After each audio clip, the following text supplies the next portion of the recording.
American football in Finland.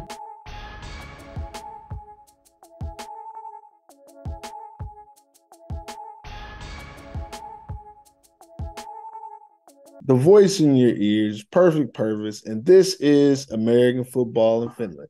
Today, I'm joined by my co-host, Coach Q. What's going on, Q? What's up? What up? What up? We back. Once again, we keeping this going somehow.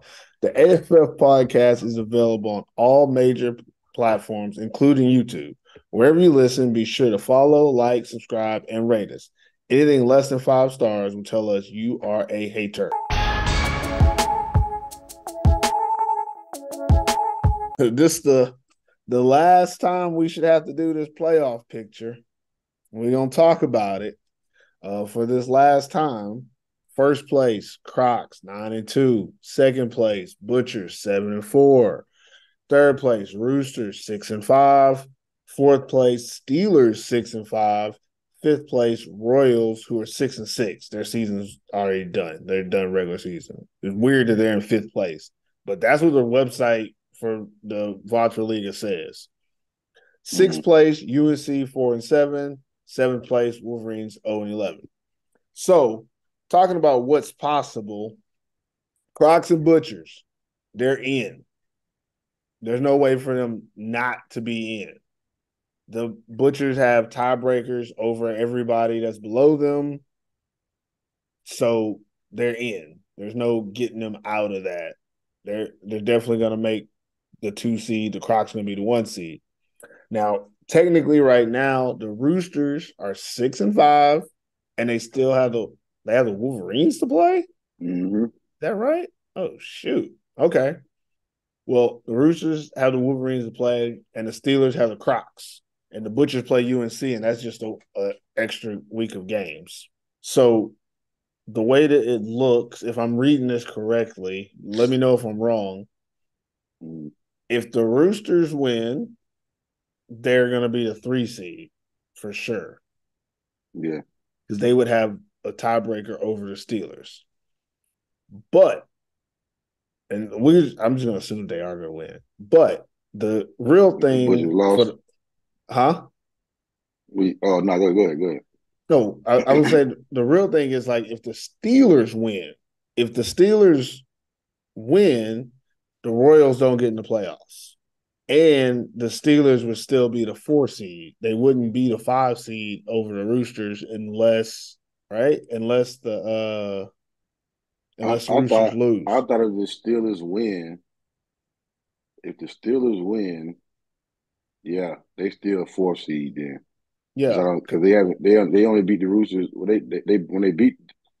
They didn't beat them I'm by trying to remember enough. how it go. They They they didn't beat didn't them beat by the enough. Roosters Yeah, or the Butchers by enough to win the yeah. head to head. Mm-hmm. So they would still be down. But if the Steelers lose, the Royals would actually make the 4 seed. Yeah. So they need some And help. I think it's incredible. I think it's 100% up to the Crocs what happens Yeah, but the because Crocs are crazy to play their starters in this next game. They'll be crazy to do that.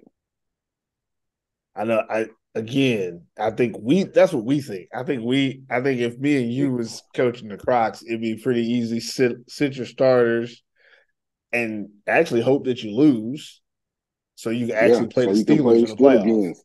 Yeah, I'd you can rather play play the still, Steelers play than the the team you Royals. want. Yeah. Yeah. I mean, no, I mean, again, no offense to the Steelers or the Royals in this aspect, but the Royals are the what I would consider the better team right now than the Steelers. But if you can just lose to the Steelers so that you can play them in the playoffs, Be smart. you It'd and be the smartest thing to yeah, do. that's the move. So I think that's really what's gonna come down to that last game of the week. I think the 1, 2, and 3 seed is pretty much locked up. Unless by some way of fate, maybe the Roosters sit their starters because mm, win or lose, they're in the playoffs. yeah. Roosters would probably win this game without playing everybody. So And it could go that if the thing is, I guess it's the order of the games. If the Roosters win, I mean, if the Roosters lose and the Steelers lose, the Roosters still the 3 seed. Yeah. Roosters right where they want to be, though. That's where you Yeah. want to be. It's 2 or 3 anyway. Yeah, but they don't want to be the 4 seed, and they can't be the 4 seed unless the Steelers win and they lose. Yeah. So that's the only thing is Yeah. like I don't think they're gonna I don't think they're gonna rest their stars. I think they're gonna play enough so they can get a lead on the Wolverines and then take them out and just make sure they win. I think they're gonna definitely try to get the 7 wins because you never know what the Steelers and Crocs gonna do. Because that's something the Yeah. Crocs Yeah. could do And they can, too. the Roosters can run the ball literally and probably win the game. Yeah. Right? Don't play Kittner at all. Let other receivers, let Santu them, do their thing against the Wolverines. But at this point, Kittner is boy. I feel I feel bad for the Butchers if it end like this. I feel bad for the Butchers. Ain't nobody stopping Kittner right now. Nobody, literally nobody. Yeah. Yeah. That's the thing is I, I don't feel like the Roosters or the Royals feel bad going against the Butchers in the playoffs. I think they would even feel good. I mean obviously the Roosters probably feel like they could beat the Crocs too, but I don't know if they want to play them in the first round. Yeah, I mean after this last game, of course they probably feel like they can beat them. Um, but obviously playoff time, it's it's going to see a different Crocs probably approach to the game. Yeah. You know, but like we said last week, matchup wise, it was going to be an issue anyway. This game, Yeah. so I That, mean, we seen it. yeah. He's pretty much Yeah, seen that's it. exactly what happened. But that's the playoff picture. Pretty much is going to come down to the last game of the week or something, I guess, to decide who gets in, who doesn't. If you're listening to my voice, you're now part of the AFF community. But don't be shy about supporting us. Head over to our website and order some AFF swag. Get a t-shirt for this beautiful summer weather, or a comfy hoodie you can rock all year long. And if you really want the drip, scoop up one of our limited edition snapback caps.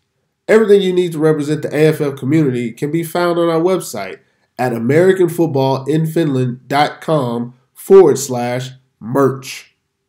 Okay, so the players of the week have been announced on our social media channels earlier, but of course, we want to explain our picks in depth outside the stats. First up, we've already alluded to this man, Danny Kittner, wide receiver from Helsinki Roosters. This week, just throwing out his stats 9 receptions, 98 yards, 4 touchdowns, 1 rush, 1 rushing touchdown. He accounted for 5 touchdowns in this game. It is very difficult to not say that, like, without a doubt, that this is probably the best player in the league. It's just hard to Man, say something man, else. I'm going to say it now.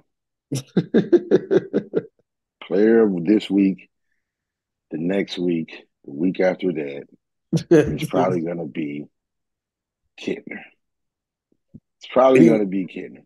any If he week would have he's started playing, this season, even if we ended the season right now, he still is top, top two, everything. Yeah, three, everything. everything. Like it's ridiculous. Roosters made a crucial change at the right time in the season, boy. They made a crucial change, and boy, has it paid off. They found them a good one in Danny Kidner, and this game was no different. And I mean, I don't want to get too much into the game, but Yeah, Danny does what Danny does. You can't really stop him, and that this team had nothing for him as well. And we'll talk about that later. But kudos to Danny for another great performance, and didn't even talk about him having an interception. He got 2 interceptions on the and season as well. But he was yeah, offensive player of the week, so leave it there. Okay. yeah, But on the defensive side, uh, and I don't know how this is perceived, but there was not a lot of great defense this week, in my opinion. But it was not very hard to choose Raul Khalifa, linebacker from Wasa Royals. hmm So with Khalifa, again, I think we've seen this pretty much all season. He's active in the game. He made a lot of tackles. He really put his head in there a lot of times. Well, I think personally, he's a small guy, so I would have been scared, but he has no fear. But to go to his stats, he had 8.5 tackles, tackle for loss, a PBU, and that first quarter interception, which was really it kind of set the tone for the Royals team. Like when he got that interception on that first drive, I was like, oh, the Royals come to play. Okay, they about their business out there. They had him out there covering, and it wasn't one of those interceptions where you're like standing in the middle of the field and reading the quarterback eyes and he throws at you. He had to get out to like the curl flats, like a deep curl flats. It's like he dropped perfect for it. He dropped right perfect into the hook curl, right? And then got right into the ball, caught it with his hands, got a little yak after it. It was a great play, but it really set the tone for the defense in this game. And again, I don't think their defense was great by any means, but it was better than what was expected.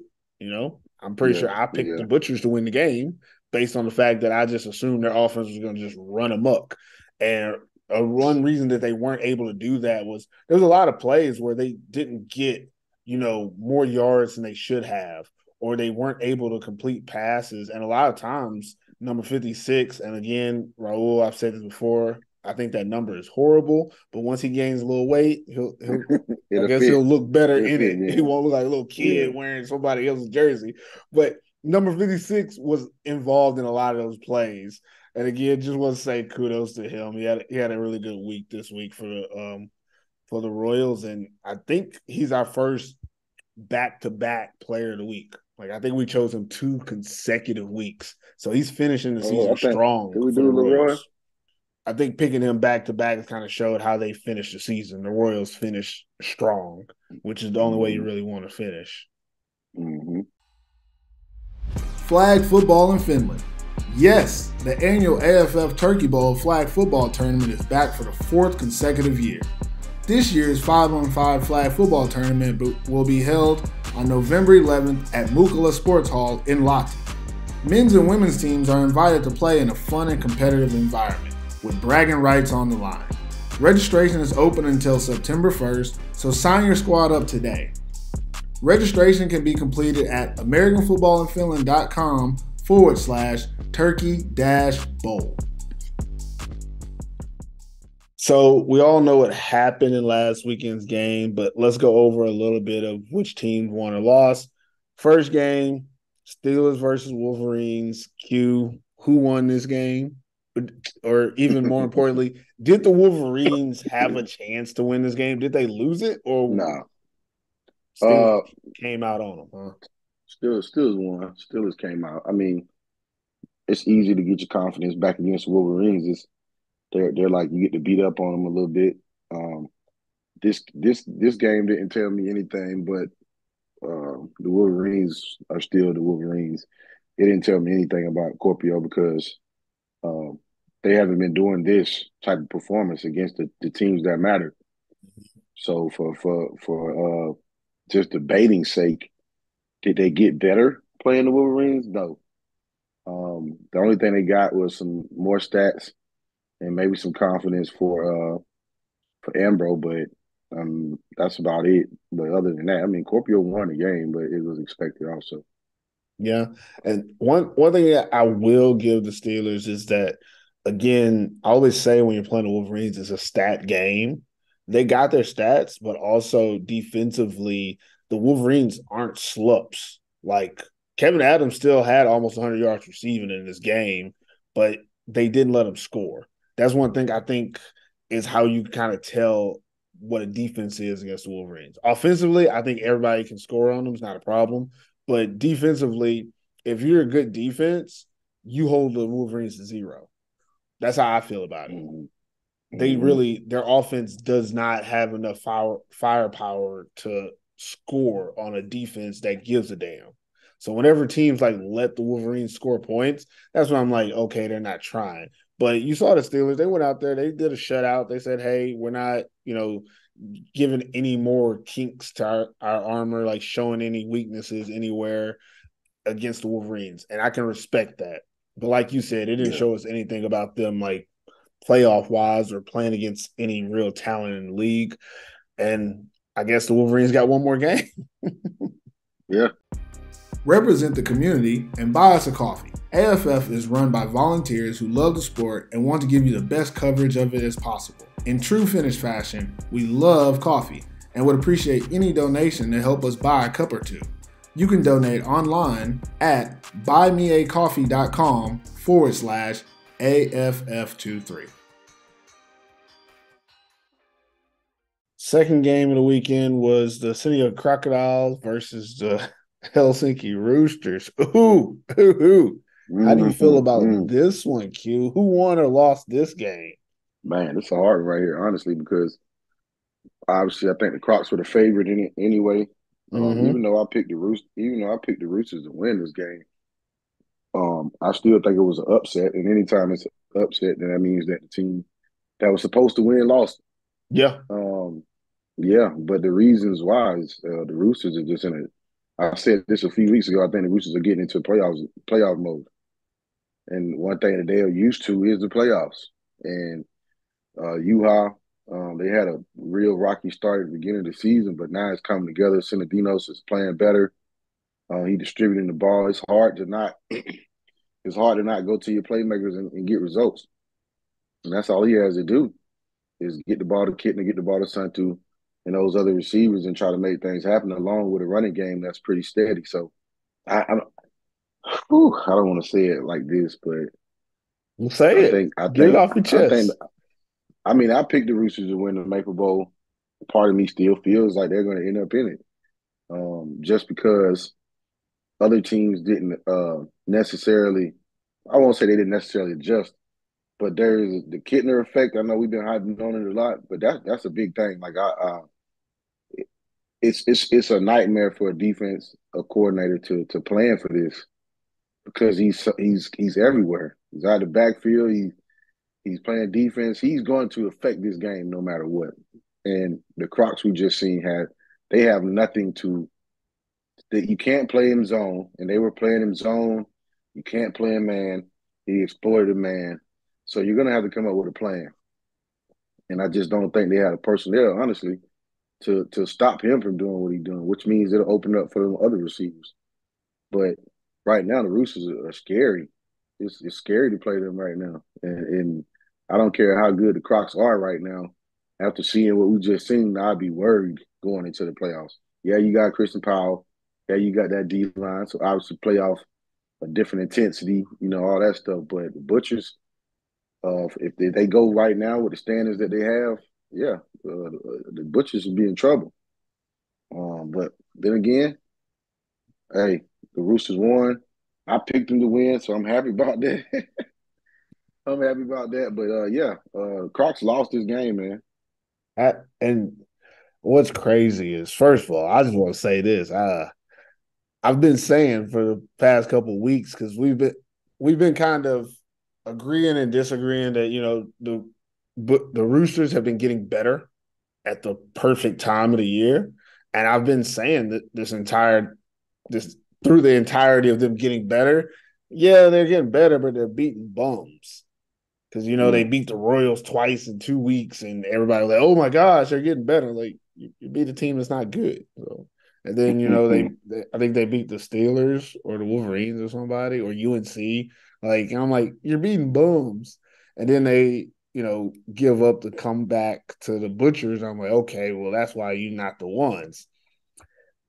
Throw all that out the window, okay? Forget everything I said, because the Roosters won this game, and it wasn't even close.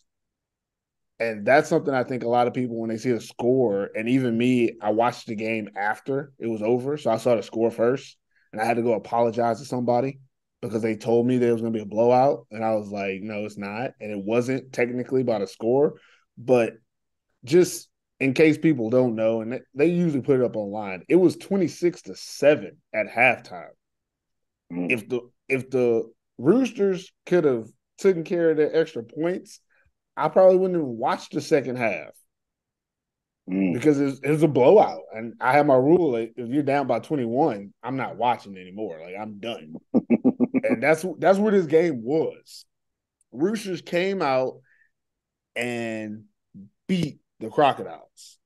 And I don't want anybody coming at me saying, well, this happened, that happened, blase, blase. Look at the game. In that first half, Roosters came out. First of all, Sinadinos had 4 touchdowns in the first half. He was 20. I wrote down the stats at halftime because I was like, this is going to be over. I might not watch the second half. But I knew the score was going to change, so I watched it. But if I hadn't, I probably would have just wrote it down and left it. He was 23 for 31 with 4 touchdowns at half. We need to put some respect on Demetrius Sinadinos because obviously he had jet lag when he got to Finland. It took him about a month. But after that first month, he's been good to go. And yeah, of course, Danny Kidner has an effect to that. But also, you got to look. You even said it when you were talking about Sinadinos earlier. He was spreading the ball around. Everybody was getting touched.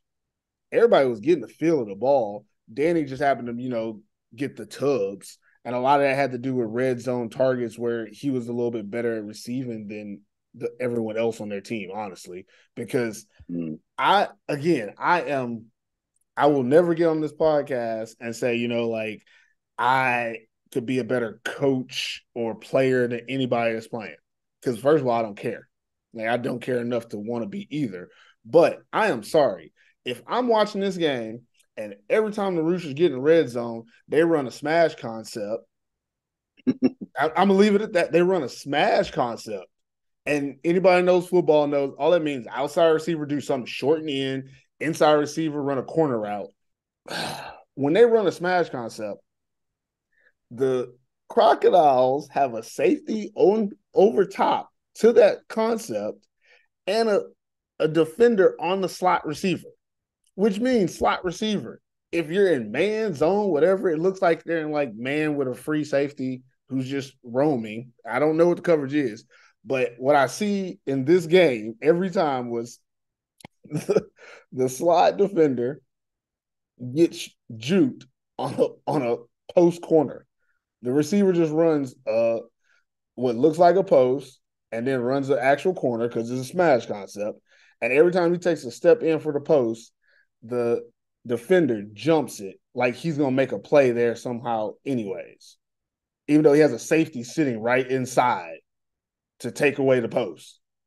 And then when the receiver hits the corner, they're wide the F open. And the defender has no help over top because the safety is playing inside. The Roosters ran that concept every time they got in the red zone. The only issue was that only Danny and someone else caught it too. Johannes caught one, and Danny caught one, and then they kept throwing it to number 14 or number 86 for the Roosters, and they just didn't catch the ball. But the play was still open every damn time.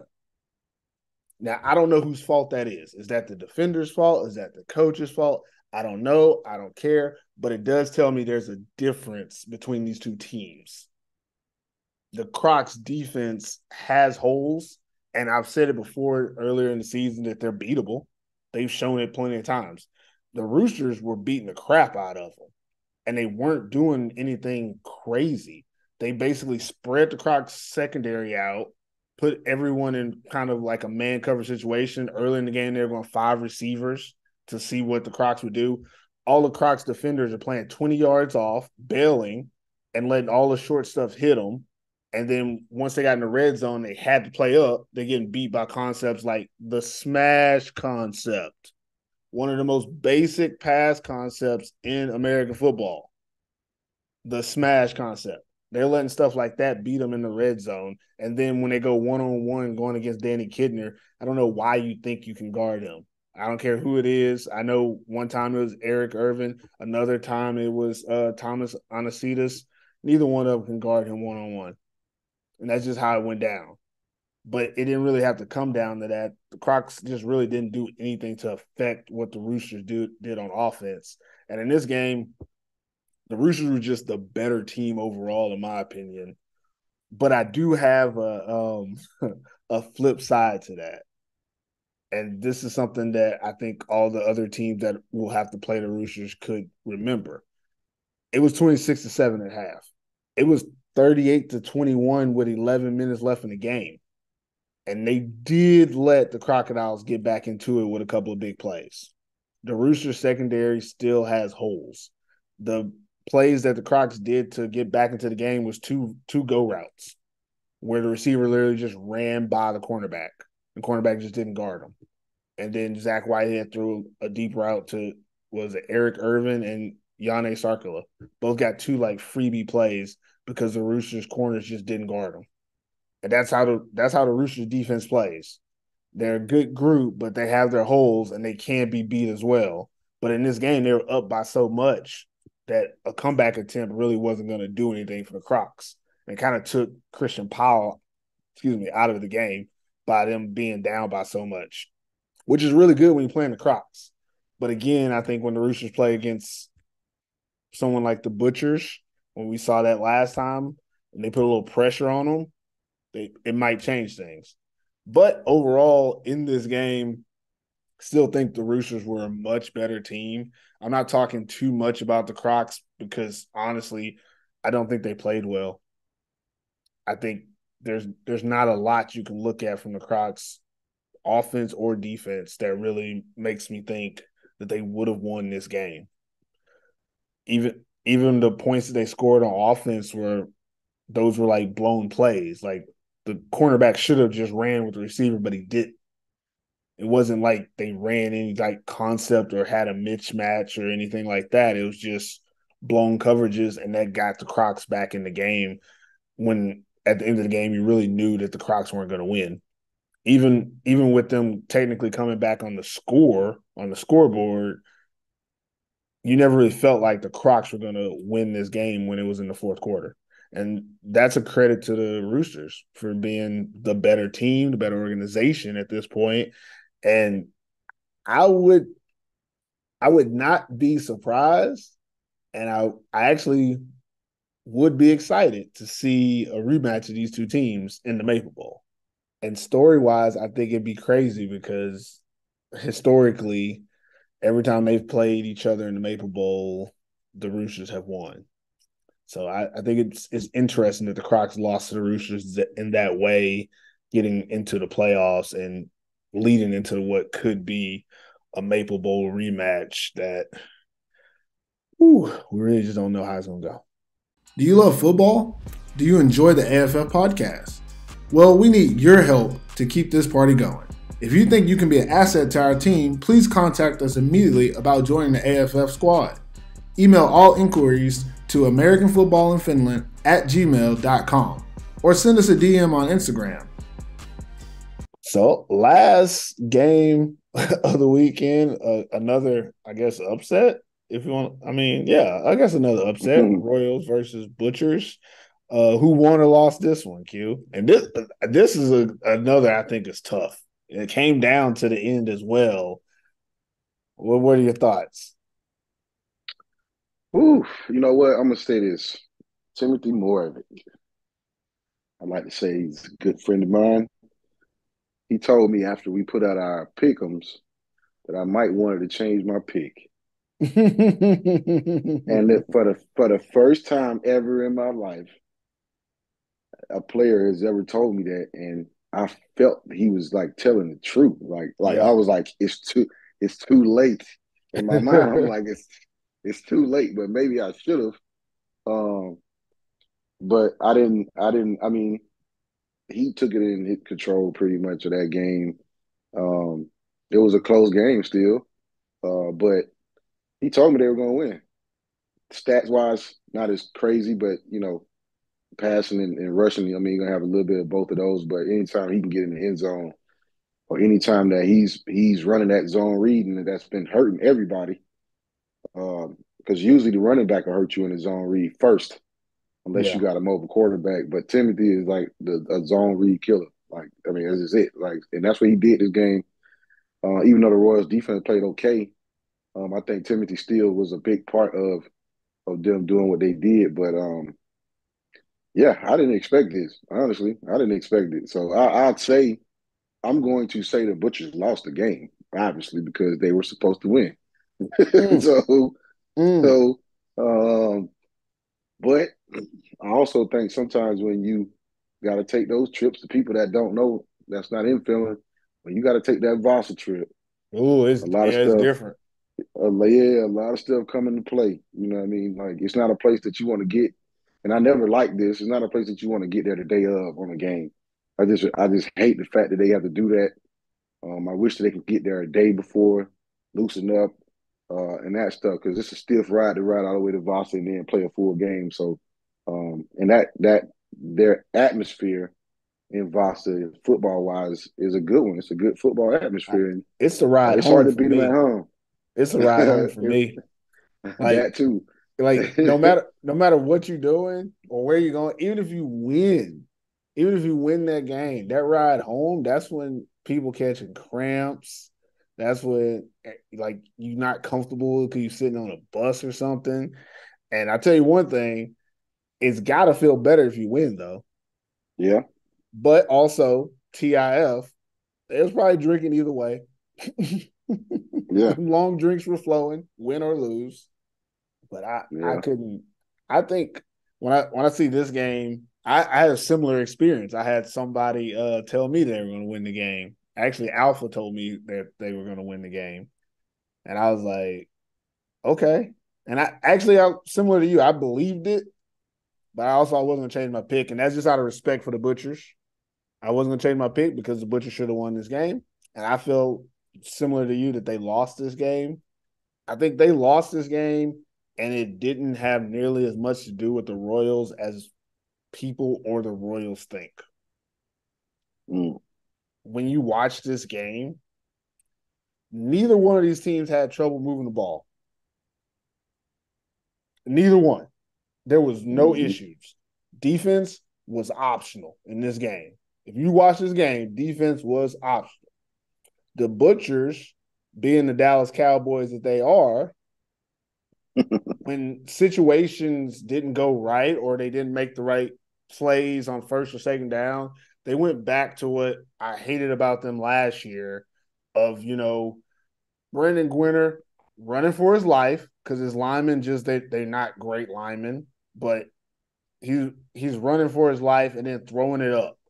And they weren't able to make the connections. Receivers weren't wide open. And again, I know maybe Royals defenders want to be like, well, that's because the receivers just weren't going to the right spots. It was a lot of miscommunication, a lot of throws that he throws to their outside shoulder, they're looking on their inside shoulder type of situations. And that little bit of offness, even Miko Sepinen was there as he normally is, but they just didn't have that same magic that you expect from the Butchers. And it got him into situations where if Mickey J hadn't been who he is, this game would have been a long way the other way. Mickey J was out there balling. Gashing. Mickey J was trying to win this game. And that's one reason why I feel like the Butchers lost, because that man was out there putting his life on the line for this team. And they weren't doing the same for him. And then going to the other side, the Royals could have won this game by like 3 or 4 touchdowns, even without Mickey J doing his thing. Everybody, and I mean everybody who ran a route for the Wasa Royals was open in this game. A wide ass open. Everybody's open. Whatever the Butchers doing in their coverage, they weren't covering anything but grass. All these receivers open. And then you talked about Tim Moravic's stats. The reason his stats so bad, and I'm counting because when I watch the Royals play, I have to. Tell me why in the first half the Royals had 8 drops.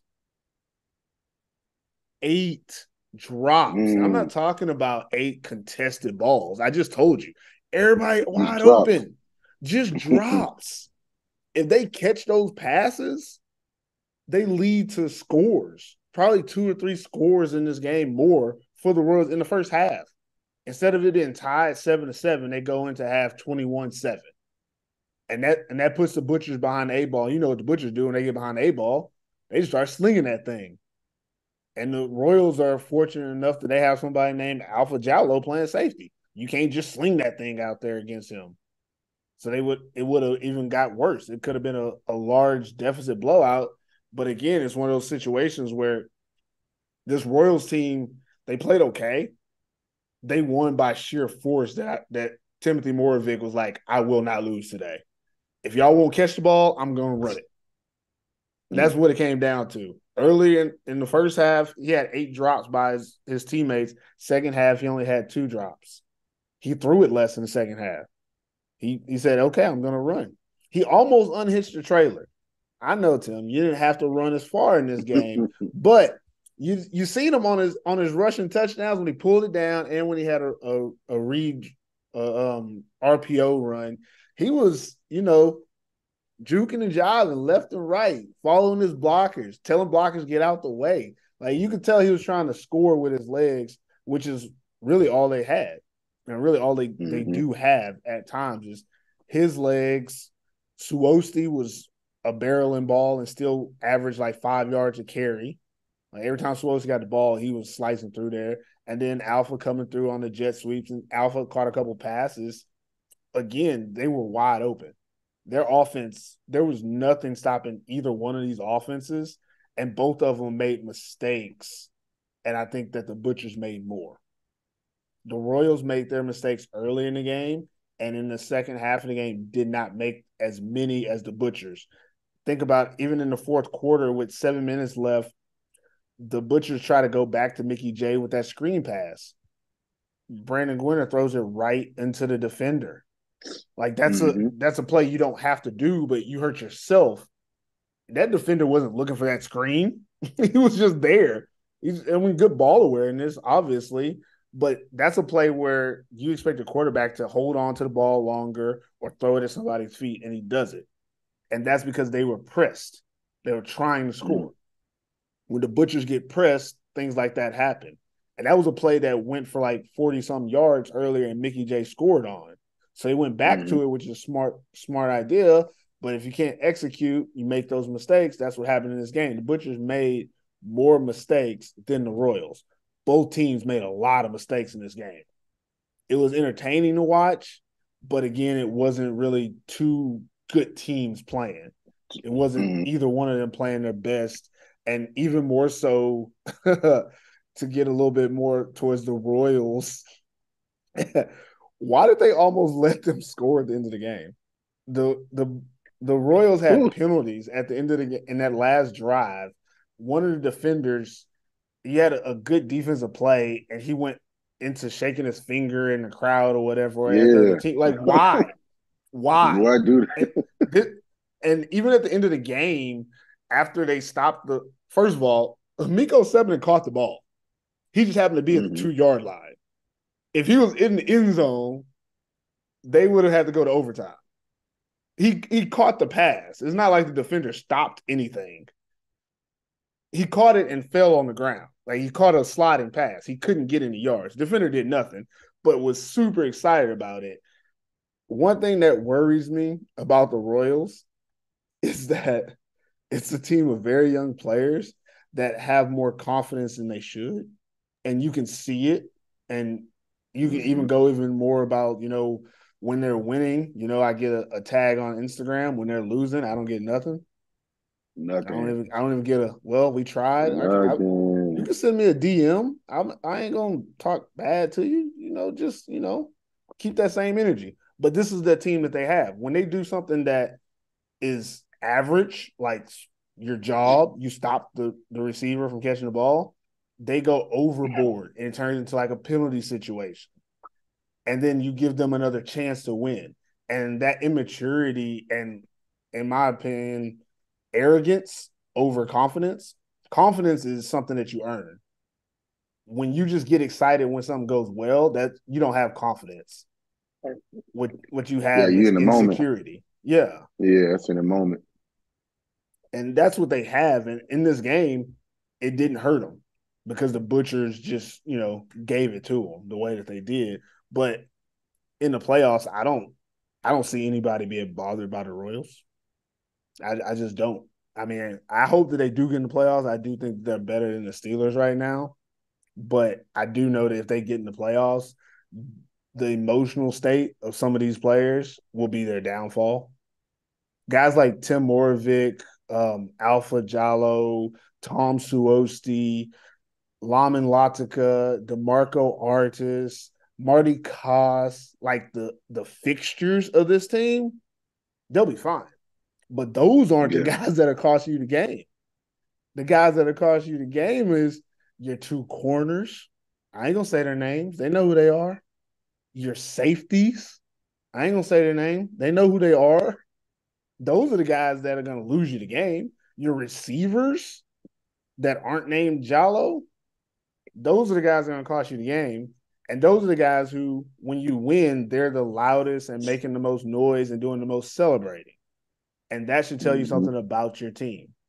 Your team is missing something that is very important to winning in American football. And that's a little bit of humility and understanding of your limits and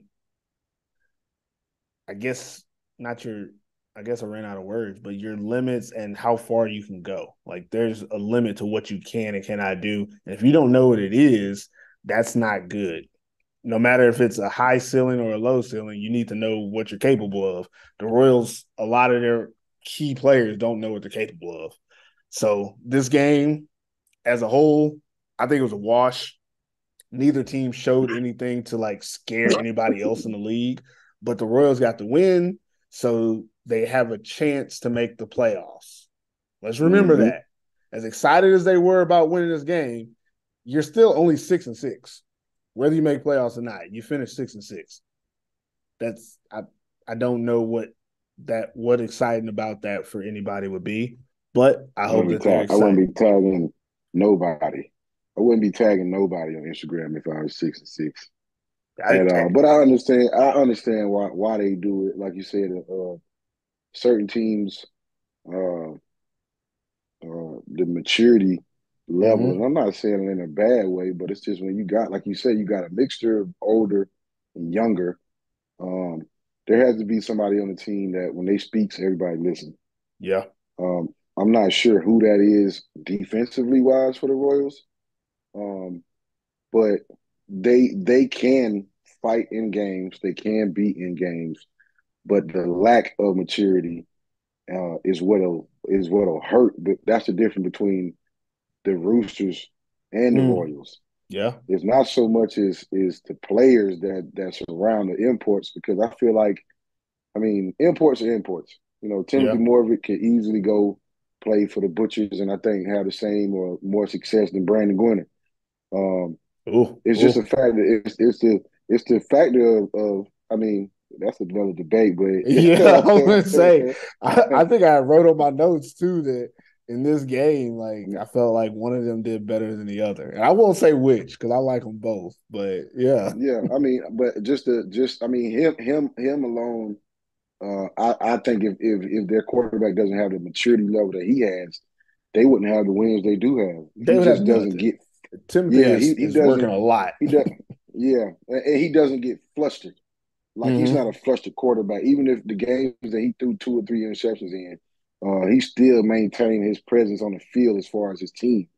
You know what I mean? There's times where you bad things happen and your teammates looking at you to see how you react because that tells them how they're going to react.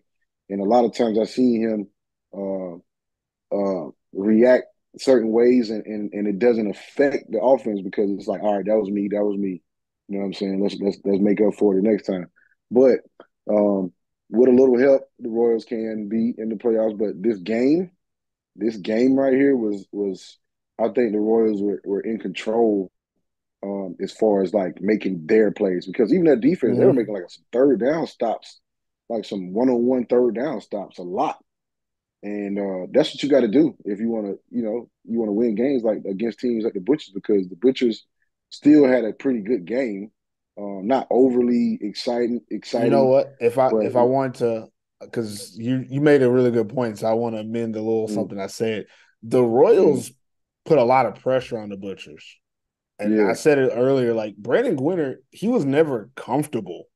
A lot of those like one-on-one stops that you're talking about, he was throwing from weird positions. Like the Butchers never really got into a rhythm, and I credit that a lot to the Royals front seven putting pressure on him when they needed to and being athletic enough because he's an athletic quarterback, and they were able to fluster him, which was really helpful for them on the back end and made things a little bit easier for those one-on-one situations. Sorry, I didn't mean to cut you off, but no, you're you right. got me thinking. You're right.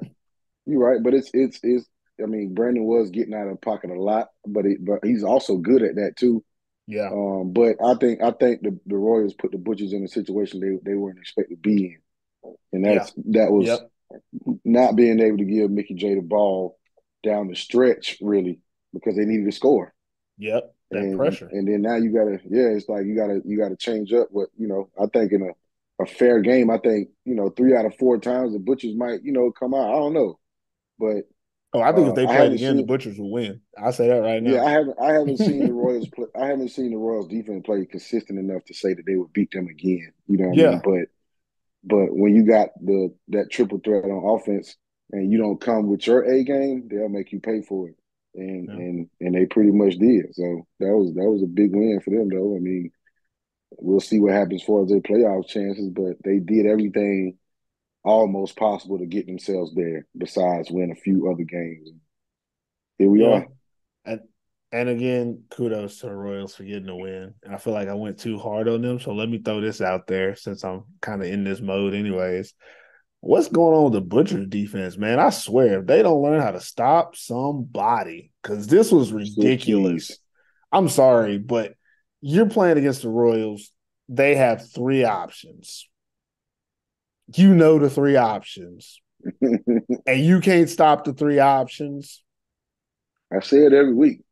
I literally give them the jewels every week, man. I I give you the jewels every they got week.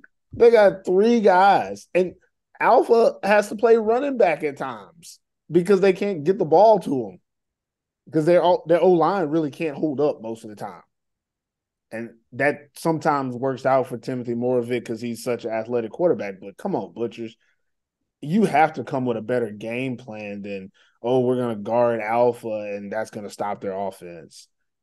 Like they had is it Italian or French guy they brought in? Number 1, is he French? I think he's French French. for the Yeah. Butchers. They brought him in and he followed Alpha, and that's cool. He didn't really do anything.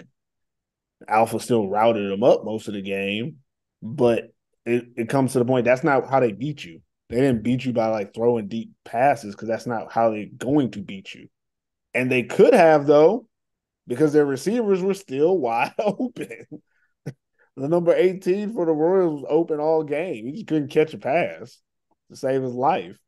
And I don't understand what the Butchers are doing on their side to not fix this, because literally them allowing other teams to score is the only thing that stops them from being a legitimate Maple Bowl contender this season, is that you give up almost 400 or 500 yards every game, which makes your offense have to score. And we saw what happened if the offense doesn't click. The defense isn't going to bail you out.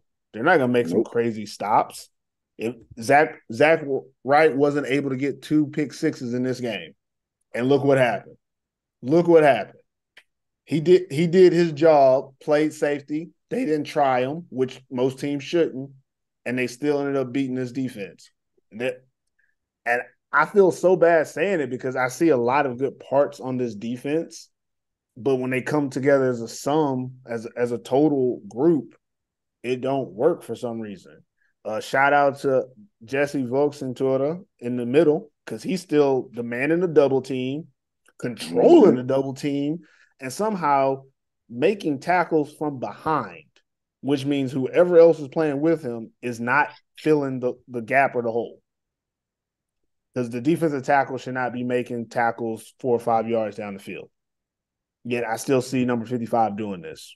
So whenever the Butchers decide to get that defense fixed, we'll stop calling them the Dallas Cowboys. But until then, Dallas Cowboys took this L, and now they have to play a unnecessary game against the Crusaders. And they actually they can't not be the number 2 seed, so they still need to win it. But they might want to go into that game and get some things fixed instead of just not playing.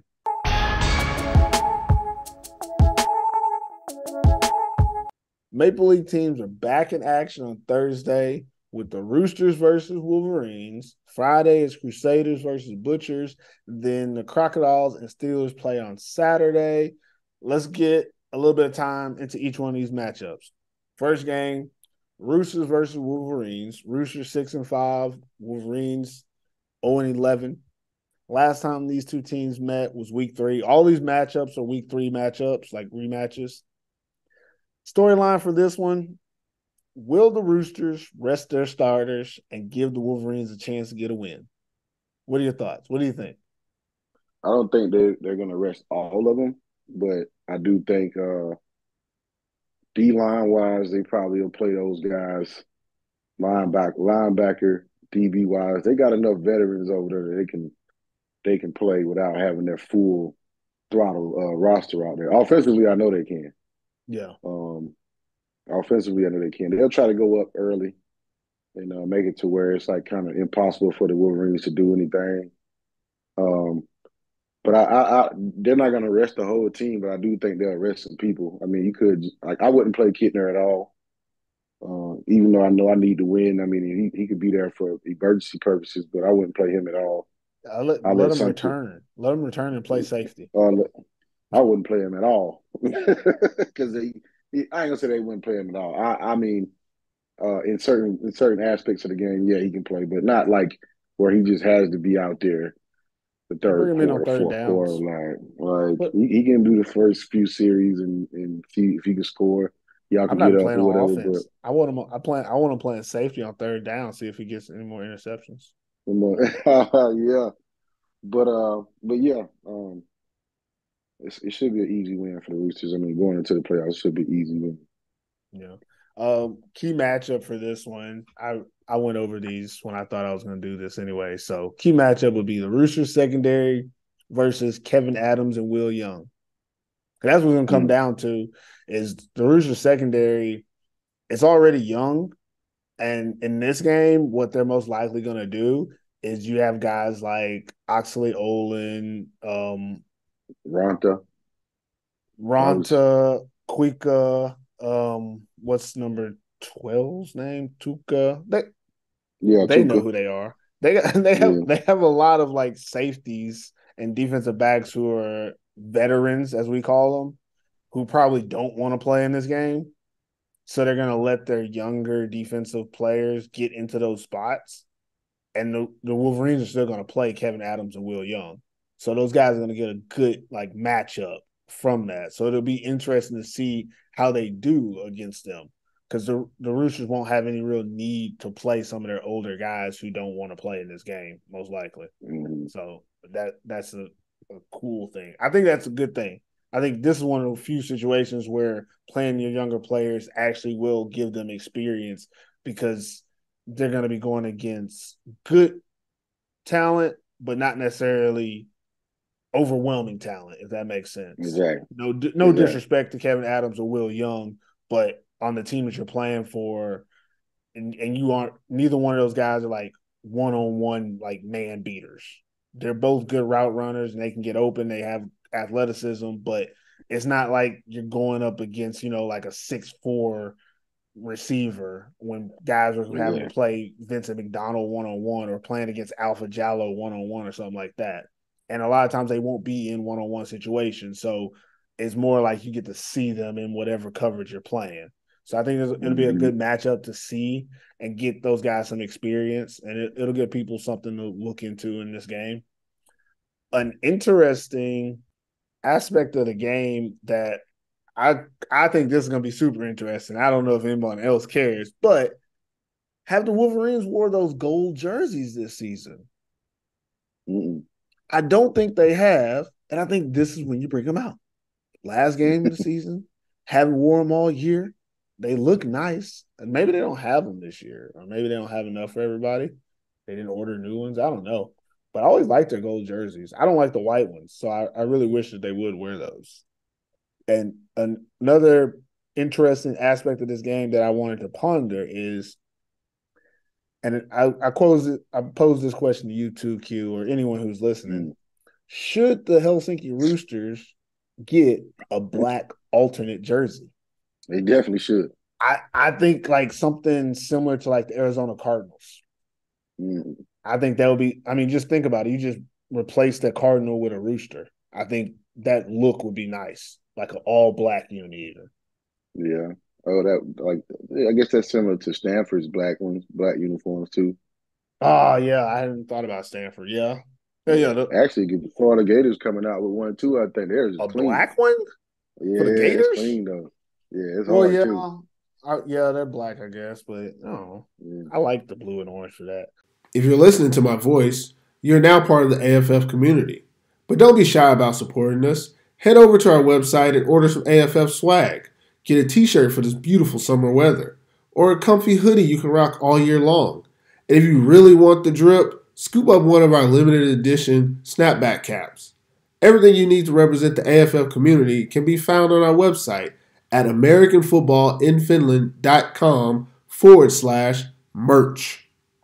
Second game, Crusaders 4-7 versus Portvoo Butchers, who are 7-4. Last time these two teams played in week 3, the Butchers won easily 42-21. I guess the real question of this game is will either team even try to win, since there's almost no purpose besides that Loyola gets a home game? I can guarantee you UNC gonna try to win. Why? You can guarantee it. Just with the roster they got, I don't even see Seth not running the way he runs. Oh, he got to get like 250 or 260 yards, so he has 2,500. He got to stat up anyways. Yeah, I don't see him. I don't see RJ. I don't see the Butchers. I don't think the Butchers have the depth to rest anybody on defense. I don't think they really have the depth like that. So if they do try to change and say this game put in don't some matter, younger players last week, I think. Well, yeah, I'm just saying if you do, I wouldn't want to do it against when I know I'm playing against Sid and RJ and True. Seth. That's one Because it can get out of hand. They can get out of hand real quick, and you just don't want to take any losses if you don't have to. But I think the Butchers aren't in a place where they can rest right now. Not after taking this loss. I just don't think I think they should just go on with it. Like they got to play everybody, even if it's not for the whole game. They got to at least play them enough to because your next game is going to be a crucial one. And if the things fall out the way that it's falling out, you know what I'm saying? Your next game going to be crucial. So you need to treat RJ, to treat Sid them like it's Kittner. You know what I mean? What's interesting is like you said, like their next game is what we're thinking is they're probably going to have to play the Roosters.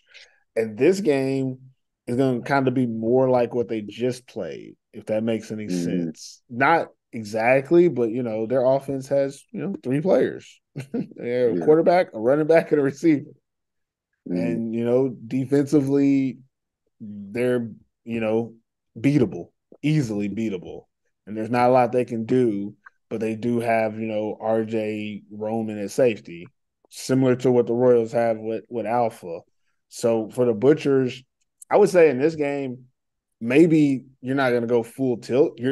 First of all, you don't want to show too much because everybody's getting ready for playoffs. So this last week, you don't want to put in anything that people haven't seen because that just adds to the film. So anything that you have, new, obviously you're probably keeping close to the vest for the playoffs. But also for the Butchers, I would try to work on what went wrong against the Royals. Like they're probably watching film obviously better than what I see from me watching it on YouTube, but they're going to be able to see certain things and be like, we can get that fixed this week. They run something similar or they have they'll be in a similar situation. We can get that fixed. The Butchers do that, they're fine.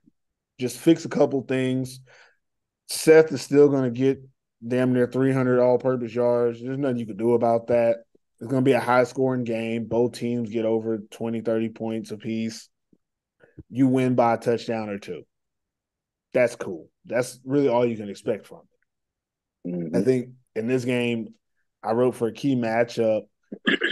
Looking at the Crusaders' depth, like who is even left on that team, all the Spanish guys might have went home by now. I don't know. I'm not keeping up with them. They had a bye week. They might have been like, hey, I'm good. I'm going back to Spain. Play flag football or something. Who knows? But the Crusaders' depth versus the Butchers' backups. I do think if the Butchers get ahead, they're going to try to start like resting players if they can. And that's why I say the Butchers' backups, because if they can't rest players, it gets into that situation of now you're risking injury in a game that doesn't matter. Yeah. So it'll be interesting to see how they try to like balance either putting in backups or just resting who is already there. Flag football in Finland. Yes, the annual AFF Turkey Bowl flag football tournament is back for the 4th consecutive year. This year's 5-on-5 flag football tournament will be held on November 11th at Mukula Sports Hall in Lahti. Men's and women's teams are invited to play in a fun and competitive environment with bragging rights on the line. Registration is open until September 1st, so sign your squad up today. Registration can be completed at AmericanFootballInFinland.com/turkey-bowl. So the last game of the weekend, the Crocodiles are 9-2, and the Steelers are 6-5. Last time these two teams met, Crocs got the win 24-14, convincing fashion, week 3. I think this is pretty simple. The Steelers need to win to make the playoffs. If they lose, they're out. The Crocs can let them win and keep the Royals out of the playoffs. I mean, this is one of those games where I think you got to tell me how you really feel, Crocodiles. Like, in theory, what we've been told is, Vasa, Sinioki, rivalry, quote unquote. I know this isn't video, but I'm using quotations. It's a rivalry in quotations. If it's really a rivalry, you lose this game. And say, Royals, you don't get to go to the playoffs. Like that's rivalry in my opinion. That's a huge FU finger in your face to the Royals if the Crocodiles are really about that life. I don't know if they're really about that life. I want to say they're about that life, but I don't know. What do you think? Do you think they're about that life? I don't know. I don't know how to feel because I feel like as a sport, obviously you want to play, but also you got to do what's best for, your situation. Yeah, I think no matter what the Crocs sit at now, they're number one. Whatever you foresee in your future as far as happening that hasn't happened, this last game is not the time to try to make it work. To manipulate it. Okay. So you know who your team is already at this point. So you have nothing else to show. The only thing you want to do is just get to the playoffs healthy, and then go from there. So I think you come up with a way to maintain through this game, be okay with it if you lose, and pretty much this is okay to look forward to the next game. This is the only time I would say it's okay to look forward to the next game because you're going to see them. You're going to see the team that you already expected to see. So at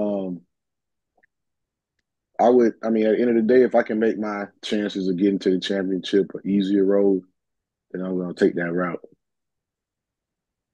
You know what I mean? I'm going to take that route. So I think they should rest Powell. I think you got to just take this game as how it comes, but don't really put too much into it. Because at the end of the day, you're in the top spot. You want to play I want the easiest point. I don't care if anybody we'll play anybody. You know how people That's we'll bull. play anybody. You take the route you can get there, man. Yeah, nothing's guaranteed in football. Nothing.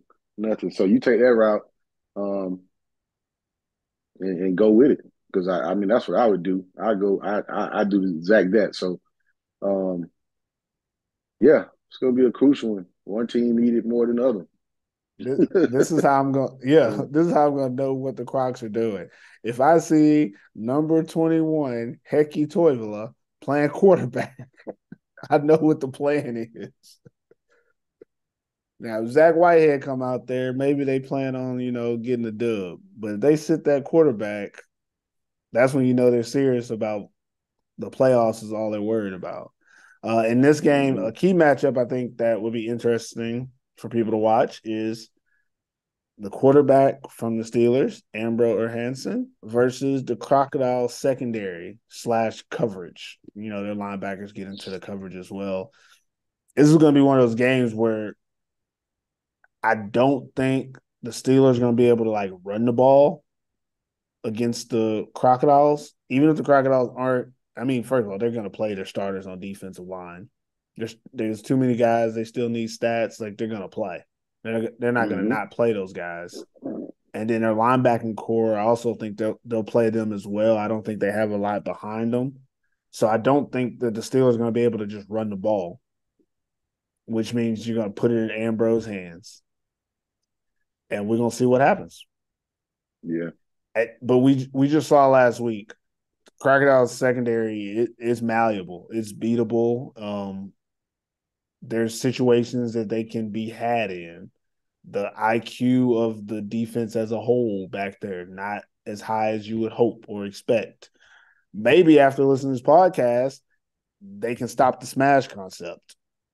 But like that's the only thing I would hope, that they definitely don't get beat on in this game. But I do think, like, watching, and again, this might or might not be Ambro's last game as the starting quarterback for the Steelers this year, I guess. I mean, I don't know what the future holds for him and the Steelers, but it'd be a good way for the Steelers. You want to go out on a good note, or at least, you know, make that playoff push.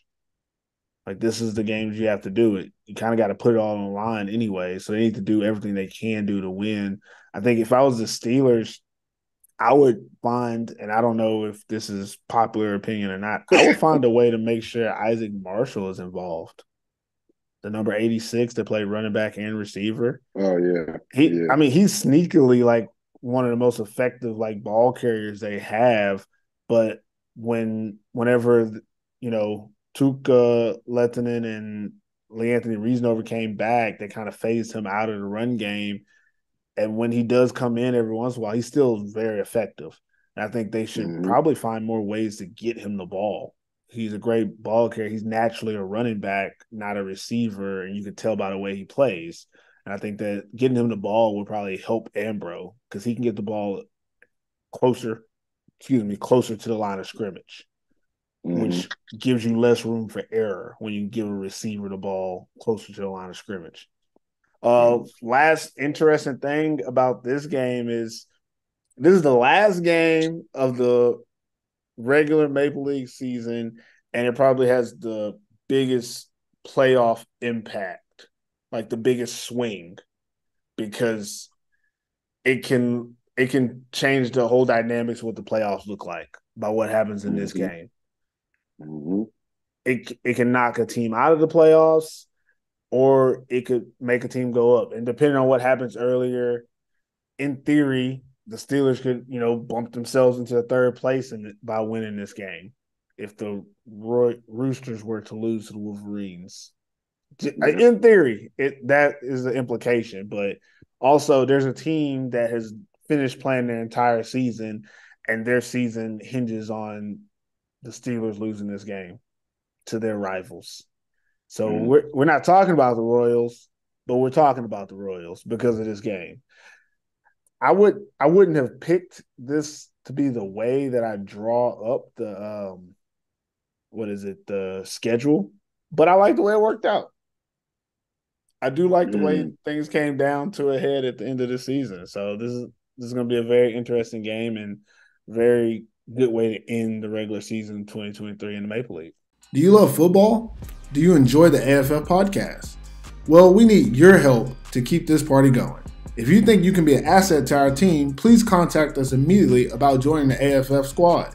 Email all inquiries to americanfootballinfinland@gmail.com or send us a DM on Instagram. All right, so let's get to the weekend picks. And right now, our pick 'em. Ooh, with 1 week left, tied for first place at 28-8. Spencer Cutland and Coach Q. Man, I should have been first. Should have been first. Y'all tied. You got 1 week of picks. I don't know if we go. I guess we do playoffs too, but I mean, Yeah. I never remember who wins, but y'all are tied in first. In third is Chris Green at 26-10. Fourth, Finland Swami, 25-8. Tied with Coach Mike, who's also 25-8. And then in sixth is Alex Malchoy at 24-9. Perfect Pervis in seventh at 24-12. Hey, 24-12 is still 67%. I mean, I'm 2 out of 3. That's because you was picking the dynasty to win all them games, and they hurt you. Hey, man, look, in the middle of the picks, I'm just gonna say the Steelers won one game without Anthony Reasonover. Okay, I ain't gonna talk about it no more. In eighth, Andy B at 18-9, and tied for ninth is Jamal Clay and Jabari Harris at 18-12. The pick 'em is tough because honestly, sometimes I make my picks on who I believe in my heart is going to win, and then sometimes I make my picks on don't be stupid, pick the team that's supposed to win, and then that team ends up losing. I lost 2 games this week that, I mean, I'm glad that the Royals beat the Butchers because I'd rather see the Royals in the playoffs than the Steelers. Like, that's just how I feel about it. But I wasn't going to pick the Royals. Yeah. Like, I'm just not going to do that. And then with the Crocs and Roosters, well, look, I didn't know that was going to happen. I'll be honest. I did not know they were going to go out there and slap them across the face. That's what's hard about Pick'em. That's why it's not easy. And so right now, we'll pick this last Pick'em of 2023 regular season, and we'll go over each one of these games and make our picks and why. First game, Roosters versus Wolverines. Who you got? I don't really need the why. Roosters. I will also go Roosters. Let me write this thing down. Second game, we have Crusaders and Butchers. Who you got and why? That's a tough one. Ooh, I'm going Crusaders because I think maybe the Butchers will sit this one out. I'm also going to go Crusaders. I agree with you, though, too. I think that as much as we want the Butchers to, like, play it tough, they don't have to, and they probably won't. And the Crusaders, whoever actually shows up is going to want to play. That's for sure. Last game, Crocs and Steelers. What are you thinking here? And this is one of them picks that, like, who knows what's going to happen because of the implications. I'm going Crocs either way. I ain't picking the Steelers to win nothing. No more. I'm going Crocs. I'm 100% behind you. I'm going with the Crocs. I feel bad that the Steelers aren't the Steelers that we wanted them to be this season, but, you know, it is what it is. Still, I mean, at least they didn't go, you know, like, I'm not going to talk no crap about no other teams, man. Those are our picks. That's good.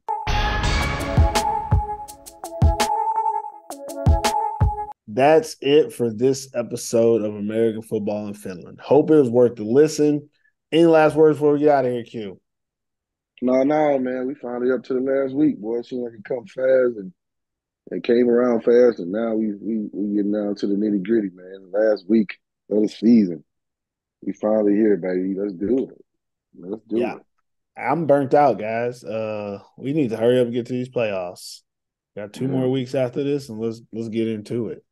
If you enjoy the show, please follow us wherever you listen to your podcast. Also, catch us on YouTube. And don't forget to rate us 5 stars as well. Anything less tells us you are a hater. You can follow us on the gram and Facebook at American Football in Finland. Until next time, never forget TIF. We go. And we go. We out of there. American football in Finland.